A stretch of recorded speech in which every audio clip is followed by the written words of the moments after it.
ఈరోజు Sattenapalli urban police station లో మా మీద రిజిస్టర్ కాబడినటువంటి క్రైమ్ నెంబర్ 156/25 లో మాకు విచారణ నిమిత్తం 35 క్లాస్ 3 బిఎన్ఎస్ ప్రకారం ఈ రోజు పోలీస్ వారి ముందు వచ్చి హాజరై వారు అడిగిన ప్రశ్నలకు మాకు తెలిసినంత వరకు సమాధానాలు ఇవ్వటం జరిగింది. ఇది చాలా విచిత్రమైనటువంటి పరిస్థితి. నేను 1989లో రాజకీయాల్లోకి నేను రావటం జరిగింది. అప్పటి నుంచి ఇప్పటి వరకు నేను రాజకీయాలను చాలా సన్నిహితంగా పరిశీలిస్తూ ఉన్నాను.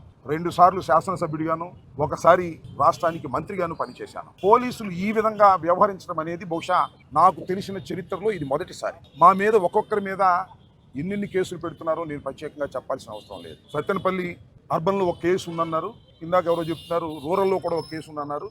దానికి నాకు నోటీస్ అందలేదు కాబట్టి నేను విచారణకు రాను అని చెప్పడం కూడా జరిగింది. జగన్మోహన్ రెడ్డి గారు సత్తెనపల్లిలో రెంటపాలకి పర్యటనకు వచ్చారు. నాగమల్లేశ్వరరావు ఆత్మహత్య చేసుకున్న సందర్భాన్ని పురస్కరించుకొని వారి విగ్రహావిష్కరణ జరిగిపోయింది. అయినా ఆ సమయానికి రాలేకపోయాను, మళ్ళీ రావాలి పలకరించాలనే ఉద్దేశంతో వచ్చారు. వచ్చిన దగ్గర నుంచి ఈ ప్రభుత్వం, ఈ పోలీసు యంత్రాంగం ఎన్ని అబద్ధాలు చెప్పాలో అన్ని అబద్ధాలు చెప్తా ఉన్నారు. ముఖ్యంగా మొదటి అబద్ధం ఏమిటంటే నాగమల్లేశ్వరరావు పందెపుగాడని, పందాలు కట్టాడని, పందాలు కట్టి ఓడిపోవడం వలన ఆయన ఆత్మహత్య చేసుకున్నాడు అనేటువంటి మాట, ఒక దుర్మార్గమైన మాట మాట్లాడారు తెలుగుదేశం వాళ్ళు. మీ అందరికీ తెలుసు నాగమల్లేశ్వరరావు ఎలాంటి వ్యక్తో. అంటే ఒక జోజగాడు, ఒక పందాలు కట్టేవాడుగా చిత్రీకరించి పార్టీని బలహీనం చేయాలనేటువంటి దురుద్దేశంతో జగన్మోహన్ రెడ్డి గారు ఏమన్నా కొత్తగా వచ్చారా అని అడుగుతా ఉన్నా. ఈ రాష్ట్రానికి జగన్మోహన్ రెడ్డి గారు పర్యటనలు కొత్తగా వచ్చినాయా అని అడుగుతా ఉన్నా. రాజశేఖర రెడ్డి గారు చనిపోయిన తర్వాత జగన్మోహన్ రెడ్డి గారు ఎన్ని ఓదార్పు యాత్రలకు వెళ్ళాడు? ఆ రోజున కాంగ్రెస్ ప్రభుత్వం అధికారంలో ఉంది. చంద్రబాబు నాయుడు కాంగ్రెస్ ప్రభుత్వంతో కొల్లుడై ఉన్నాడు. ఎన్ని ఓదార్పు యాత్రలకు వెళ్ళాడు, ఎన్ని లక్షలాది మంది జనం వచ్చారు. ఆ తర్వాత ఓదార్పు యాత్రకు మనకు కూడా వచ్చాడు కొమ్మిరిపూడి. అప్పుడు కేసులు పెట్టారా మా మీద? పాదయాత్రకు వచ్చాడు జగన్మోహన్ రెడ్డి గారు అపోజిషన్ లీడర్గా. తెలుగుదేశం ప్రభుత్వం అధికారంలో ఉంది, ఆ రోజు కేసులు పెట్టారా మా మీద? జగన్మోహన్ రెడ్డి గారు అన్యాయంగా, అక్రమంగా పోలీస్ హెరాస్మెంట్ తట్టుకోలేక నాగమల్లేశ్వరరావు అనేటువంటి ఒక వైఎస్ఆర్ కాంగ్రెస్ పార్టీ నాయకుడు ఆ గ్రామ వైస్ సర్పంచి ఆత్మహత్య చేసుకుంటే పలకరించడానికి వస్తే ఇన్ని కేసులు పెడతారా మా మీద? ఎంతమంది అండి? 1300 మంది పోలీసులు ఇక్కడ డిప్లాయ్ చేశారు. దేనికో తెలుసా? జగన్మోహన్ రెడ్డి గారు వస్తుంటే ఆ జనాన్ని అరికట్టడం కోసం కాదు. ఎవ్వరు వెళ్ళడానికి వెళ్ళే జగన్మోహన్ రెడ్డి గారి మీటింగ్ అని కాపలాలు కాశారు.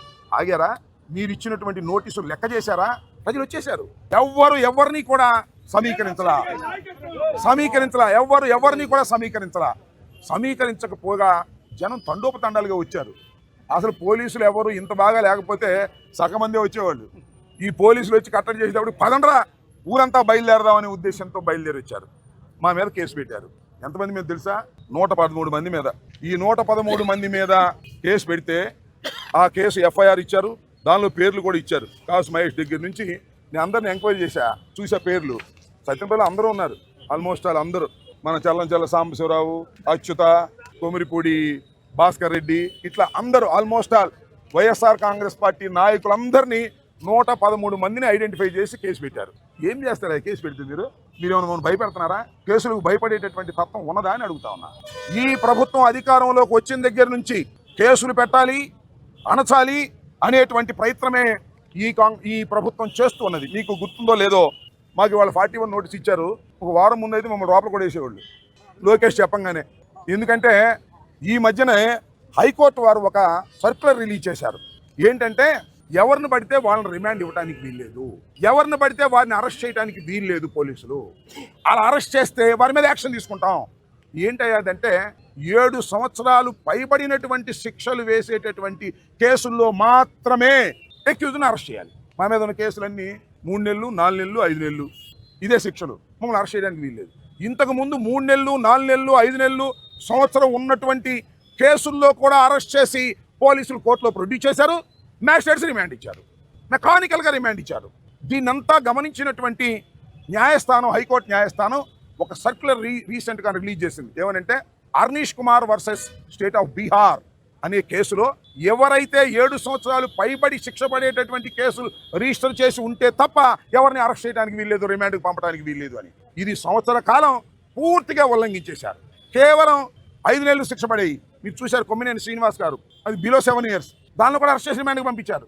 మాకు సంబంధించినటువంటి సోషల్ మీడియా కార్యకర్తల్ని అనేక మందిని ఈ Arnesh Kumar versus state of Bihar జడ్జిమెంట్ని ఫాలో కాకోకుండా పోలీసులు అరెస్ట్ చేశారు, మ్యాజిస్ట్రేట్స్ రిమాండ్ పంపారు. ఇది చట్ట వ్యతిరేకం అని మొన్ననే హైకోర్టు వారు సర్క్యులర్ జారీ చేసేదాకా ఆగల. ఆ సర్కిల్ లేకపోతే మమ్మల్ని కూడా అరెస్ట్ చేసేవాళ్ళు ఏమో నాకు అనుమానం. ఎందుకంటే బిలో 7 years ఉన్నా కూడా ఏషియన్ టాపర్కి అంటున్నారు అంతే. ఇలాంటి దుర్మార్గమైనటువంటి పాలన ఇవాళ ఈ ప్రభుత్వం చేస్తూ ఉన్నది.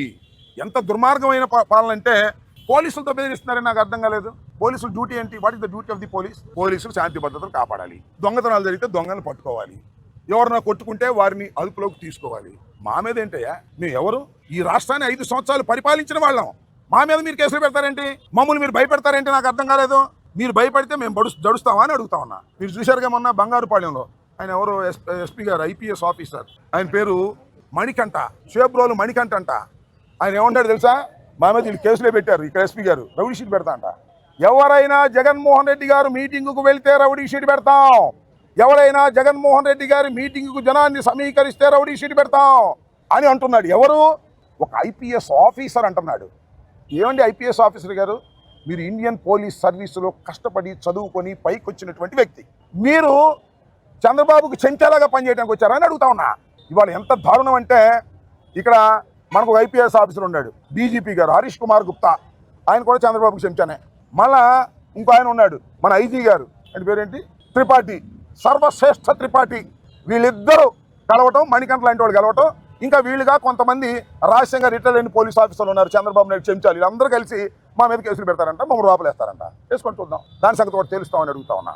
రౌడీ షీట్లు పెడతామని బెదిరించేటటువంటి మణికంఠకి చెప్తా ఉన్నా, మిస్టర్ మణికంఠ ఐపీఎస్ ఆఫీసర్, మా కార్యకర్తల మీద, మా నాయకుల మీద నువ్వు రౌడీ షీట్లు పెడతామని బెదిరించడం అనేది అసాంఘికమైన చర్య. తక్షణమే నువ్వు సమాధానం చెప్పు, తక్షణమే క్షమాపణ చెప్పు అని అడుగుతా ఉన్న వైఎస్ఆర్ కాంగ్రెస్ పార్టీ కార్యకర్తలకి.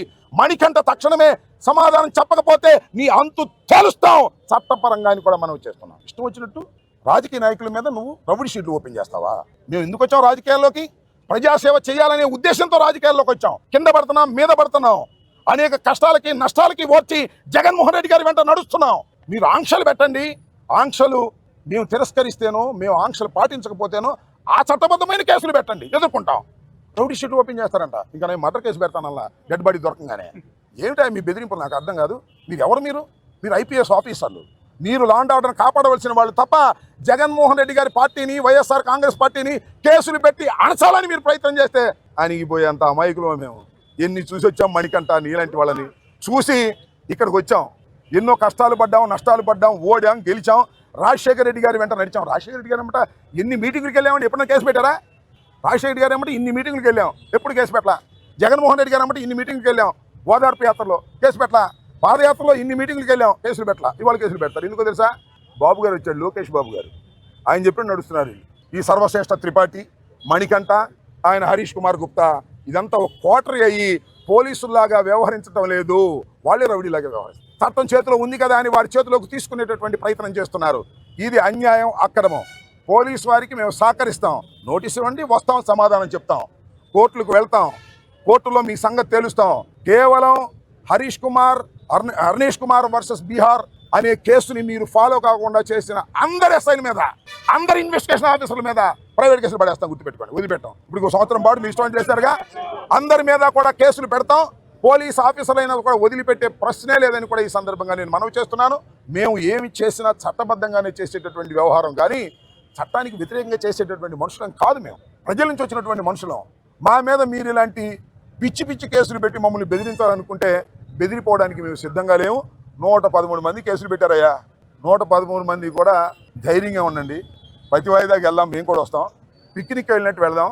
ఈ కేసులు నిలబడేది కాదు, చచ్చేది కాదు. ఆ 113 మంది కాక ఇంకెవరన్నా కూడా పెట్టే అవకాశం ఉంది, ఎందుకంటే ఇన్వెస్టిగేషన్ కంప్లీట్ కాలేదు కాబట్టి.